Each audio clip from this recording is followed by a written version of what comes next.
जी बिल्कुल, वज़ीर आज़म इमरान खान के हालिया दौरे के नताइज जो है वो शुरू हो गए हैं और दीरबाला के इलाका उशेरे तारपतार से ताल्लुक़ रखने वाले वली मोहम्मद जो कि सऊदी अरब के जेल में कैद थे और 12 साल उन्होंने वहाँ पर कैद में गुजारे, ताहम वो रिहा होकर अपने घर पहुँच गए हैं।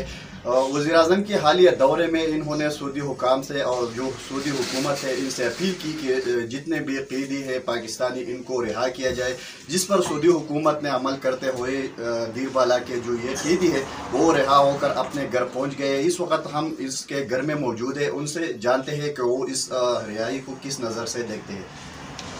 अस्सलाम वालेकुम वरहमतुल्लाहि वबरकातुहू। बस मेरे भाइयों दोस्तों, मेरा जो सऊदी अरब में मेरा 25 साल सज़ा था और सज़ा ऐसा सज़ा था ये मुबरम था। मुबरम यही था ये मैं घंटे तो जो मैं ये काटता था, लेकिन अल्लाह ताला ने करम कर दिया। अल्लाह ताला ने ऐसे एक फरिश्ता भेज दिया इंसान की शक्ल में, जब उसका नाम है इमरान खान, और उसने जो है कोशिश शुरू किया अल्हम्दुलिल्लाह। अभी तो है मैं 12 साल काट के आ चुका हूँ और मेरे साथ जो जितना आदमी था तकरीबन हम 1250 आदमी था और 1250 आदमी में हमारा सिर्फ 50 आदमी जो है वो उधर रह गया।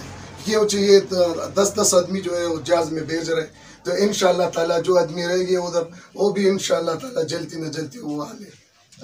जी बिल्कुल, इस वक्त इनके घर में खुशी का समा है। इनके जो रिश्तेदार हैं वो काफ़ी खुश है और वली मोहम्मद के मुताबिक इनके साथ जो जेल में 1250 जो लोग थे, इनमें जो 1200 अफराद है जो कैदी है वो रिहा होकर अपने अजीज़ व क़ारिब के पास पहुंच गए और बाकी जो लोग हैं वो भी जल्द रिहा होकर अपने अजीज़ व क़ारिब के साथ पहुंच जाएंगे।